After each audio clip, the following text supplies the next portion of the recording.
Hello girls, इससे पहले हमने वाक्य के 3 काव्यांश पढ़े थे। आज 4th वाला पढ़ते हैं। थल थल में बसता है शिव ही, भेद न कर क्या हिंदू मुसलमान, ज्ञानी है तो स्वयं को जान, वही है साहिब से पहचान। प्रस्तुत काव्यांश में ललिया जो कवयित्री हैं वो कहती हैं, ईश्वर की व्यापकता के विषय में बताती हैं कि ईश्वर यानी भगवान सब जगह विद्यमान है, चाहे वो प्रकृति के कण कण में है, चाहे वो व्यक्ति के मन में है, सब जगह हर वस्तु में ईश्वर का वास है।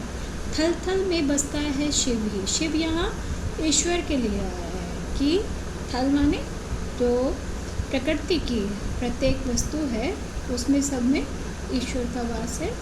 भेद न कर क्या हिंदू मुसलमान, हे मनुष्य तू क्या हिंदू क्या मुसलमान, ऐसे ये धार्मिक आधार पर भेदभाव ना करो। ज्ञानी है तो स्वयं को जान। यदि व्यक्ति ज्ञानी है यानी क्या अधर्म है, क्या धर्म है, क्या असत्य है, क्या सत्य है, यानी जो सत्य को जानता है, धर्म को जानता है, वही क्या है, ज्ञानी। और अपने आप का हमें आत्मज्ञान करना चाहिए, यानी हमें अपने आप को पहचानना चाहिए, वही है साहिब से पहचान। यदि हमें आत्मज्ञान हो गया यानी भले बुरे का हमें ज्ञान हो जाता है, तभी हम ईश्वर को पहचान सकते हैं। वही आत्मज्ञान हमारे ईश्वर से पहचान कराने में सहायक होता है, क्योंकि प्रत्येक व्यक्ति में जो आत्मा है वो ईश्वर का ही रूप है। तो यहाँ पर ललिया ने ईश्वर की व्यापकता के विषय में बताया है। गर्ल्स, इसमें मैं आपको अर्थग्रहण संबंधी प्रश्न दूंगी, वो आप अपनी फेयर नोटबुक में करेंगे। अभी एक्सरसाइज करते हैं। रस्सी यहाँ किसके लिए प्रयुक्त हुआ है और वह कैसी है? रस्सी यहाँ पर यानी जीवन में जो शरीर रूपी नाव है उसको खींचने का जो कार्य कर रही है। रस्सी यहाँ पर मनुष्य की सांस के लिए प्रयुक्त हुआ है, यानी प्राण के रूप में हुआ है, जिसके सहारे वह शरीर रूपी नाव को खींच रहा है। वह रस्सी क्या है? अत्यंत कमज़ोर है, वह कभी भी टूट जाए, अर्थात व्यक्ति की मृत्यु हो जाए, हमें किसी को भी नहीं पता होता है। ठीक है, तो जो प्राण है, जो श्वास है, उसके रस्सी के लिए प्रयुक्त किया गया है। कवयित्री द्वारा मुक्ति के लिए किए जाने वाले प्रयास व्यर्थ क्यों हो रहे हैं? कवयित्री कहती हैं, जो व्यक्ति लोभ मोह माया आदि से मुक्त नहीं हो पाया है, वह कोरी प्रभु भक्ति के सहारा, यानी बिल्कुल ईश्वर को समर्पित जो भक्ति है उसके सहारे वो भव सागर से पार करना चाहती हैं।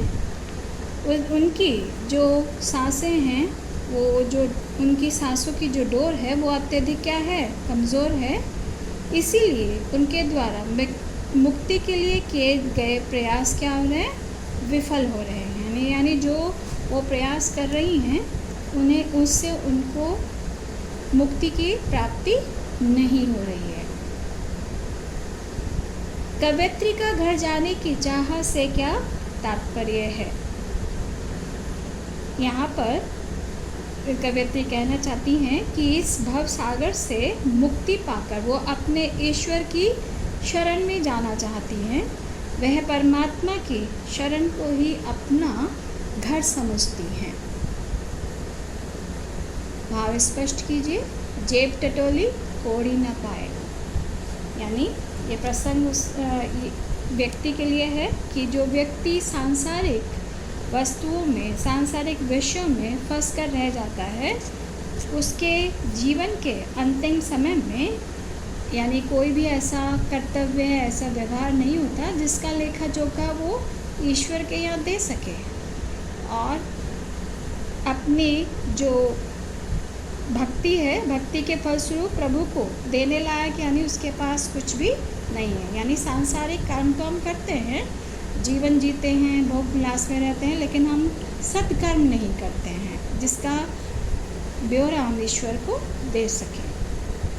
दूसरा है खा खा कर कुछ पाएगा नहीं, ना खाकर बनेगा अहंकारी। यहाँ पर यानी यदि हम खा खा कर ईश्वर की भक्ति नहीं करते और यदि तपस्या करते हैं तो हम में कैसी भावना आ जाती है? अहंकार की भावना आ जाती है। तो कवयित्री यहाँ पर हमें समान रहने के लिए कह रही है, यानी दोनों अवस्थाओं को जो मध्य मार्ग है उसको अपनाने के लिए कह रही है। बंद द्वार की सांकल खोलने से ललित ने क्या उपाय सुझाया है? बंद द्वार की सांकल खोलने से कवयित्री ने ये सुझाव दिए हैं। पहला दिया उन्होंने, मनुष्य को सांसारिक विषयों में अधिक लिप्त नहीं रहना चाहिए, यानी जो हमारी जीवन की सुख सुविधाएं हैं उनमें हमें ज़्यादा लिप्त नहीं रहना चाहिए और ना ही उन सब से विमुख होना चाहिए। यानी यदि हम उन सब से त्याग कर देंगे तो क्या हो जाएगा? हमारे अहंकार की भावना आ जाएगी। उसके बीच रास्ता अपनाकर, यानी जो मध्यम मार्ग है उसको हमें संयम पूर्वक जीवन जीना चाहिए। दूसरा दिया उन्होंने, मनुष्य को सभी प्राणियों को समान दृष्टि असमान भाव से देखना चाहिए, प्रभु की सच्ची भक्ति करनी चाहिए, तभी हमारे बंद द्वार की सांकल खुल जाएगी। ईश्वर प्राप्ति के लिए बहुत से साधक हठयोग जैसी कठिन साधना भी करते हैं, लेकिन उससे भी लक्ष्य प्राप्ति नहीं होती। यह भाव कौन सी पंक्तियों में है? यह भाव आपका तीसरा जो काव्यांश है उसमें आपकी ये भाव मिलता है।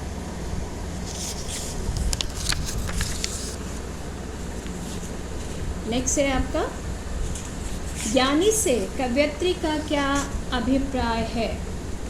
ज्ञानी से कवयित्री का अभिप्राय है, हिंदू मुसलमान दोनों में कोई भी अंतर ना समझने वाला हो, क्योंकि दोनों ही उसी एक प्रभु की रचना है और अपने आप को पहचानने, आत्मज्ञान रखने वाला व्यक्ति, आखिर आत्मा भी तो परमात्मा का ही अंश है। यानी जो व्यक्ति अपने आप को समझता है वही क्या है? ज्ञानी व्यक्ति है, वही ईश्वर को प्राप्त कर सकता है। इसमें आपको प्रश्न करना है, फर्स्ट, सेकेंड, थर्ड और फिफ्थ, ये आपको आपकी नोटबुक में करने हैं। इसी के साथ हम विराम लेते हैं।